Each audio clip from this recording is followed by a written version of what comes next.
నువ్వే తయారు కావాలి. బలహీనుడమైన నువ్వే బలవంతుడివి కావాలి. వ్యసనపరుడమైన నువ్వే వ్యసనాలను జయించాలి.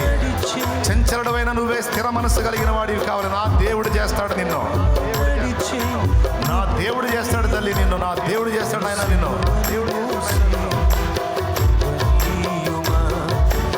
ఏలియా ప్రార్థింపగ పొందిన శక్తి నేను ప్రార్థింపగ దయచే. అది యెహోషువ అడిగినదే. ఏలియా ప్రార్థింపగ మోషేకి తోడైనట్టు నాకు తోడైలేవా? నన్ను నడిపించలేవా? నా దగ్గరికి రాలేవా? నా సహవాసానికి రాలేవా?